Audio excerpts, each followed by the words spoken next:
Hi, I'm Teresa Davenport, Senior Research Analyst for Mayor and Mayor. Today I'm talking with Jasen Jones.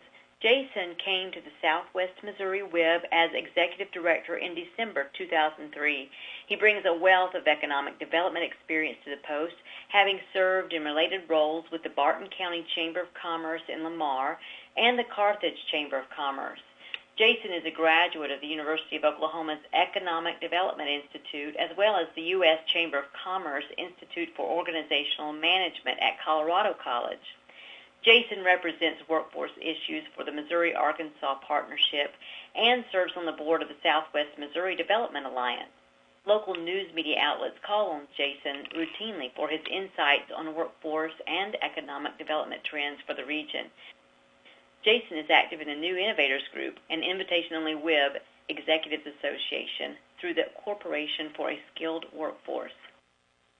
In addition to managing the Workforce Investment Board, Jasen's specialties for the Career Center include business attraction and expansion incentives, economic development outreach, research and strategy development, on-the-job training programs, website development, marketing, governmental relations, and business engagement for Workforce Investment Board leadership.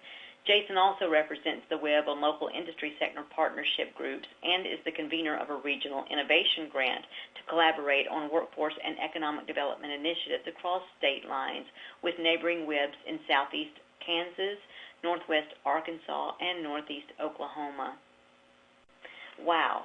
So, Jasen, you've got a wealth of experience. And I understand that you've had an active role in establishing a four-state region that has attracted much-needed industry to your area. So could you tell me more about that and how ONET is involved? Certainly. The Heartland 411 Partnership comprises the jurisdictions of 4 different states, but really a single labor market and a couple of metropolitan areas that are here in the Midwest. Of course, Missouri, Kansas, Oklahoma, and Arkansas, where all of those come together. We really had a lot of collaboration in the past in terms of some types of projects, but we really stepped it up to the next level with our Heartland 411 initiative to do much more integration of workforce and economic development and do so across the state lines. One of our early success stories and how ONET came to help us in this process as well is that we had an opportunity with our economic development partners in northeast Oklahoma to attract 150 new jobs, high-tech solar cell production jobs actually, to the small town of Quapaw, Oklahoma.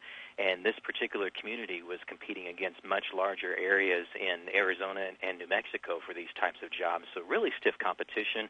They really liked the opportunity to expand the existing Umicore plant in Quapaw, Oklahoma, but the company really needed some more assurances that the workforce in this 4-state region would be there to support their growth needs for now and for the years to come. And so we were able to use the ONET data and some pretty innovative processes in how ONET data is aggregated through Economic Modeling Specialists Incorporated, and really did a lot to expand the definitions and the overall inventory of the labor market. And as such, we were able to, in essence, win that competition for those new jobs in northeast Oklahoma.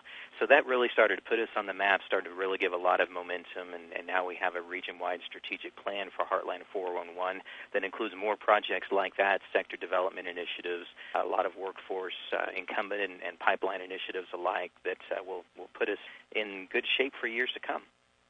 That's great. So can you tell me a little bit about ONET's involvement and its role perhaps in job matching with the Umicore site? We somewhat reverse engineered the process of aggregation that EMSI, Economic Modeling Specialist, offers us through the ONET data.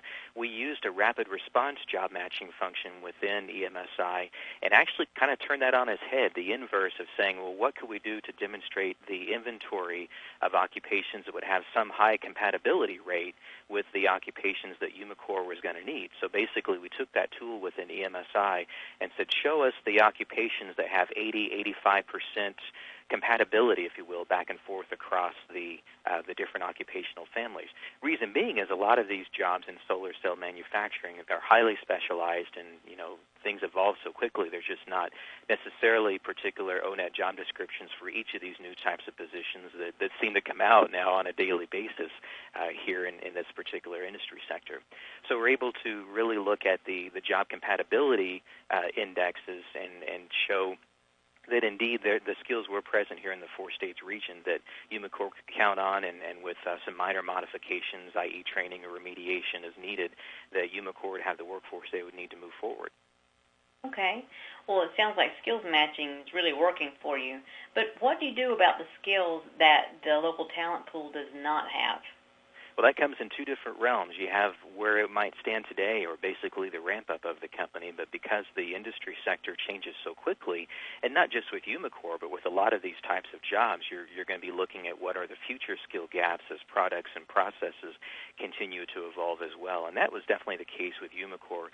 They have what they need to get started in terms of a foundation, but Umicore is actually forming partnerships with Missouri Southern State University here in Joplin, as well as Northeastern Oklahoma A&M Community College in Miami, in Northeast Oklahoma, to design some foundational competencies and some remediation projects as need be. So it's a really solid partnership back and forth across the state lines, where Umicore will get their ramp-up skills where they need to be, and then be able to turn to these education partners in the years to come.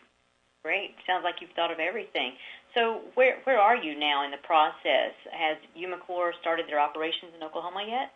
Umicore's actually broken ground, and they're in the construction process. They're in the process of doing some of their initial recruitment and the design of training with their educational partners, and things are moving forward. Great. Well, it's also great to hear another ONET success story.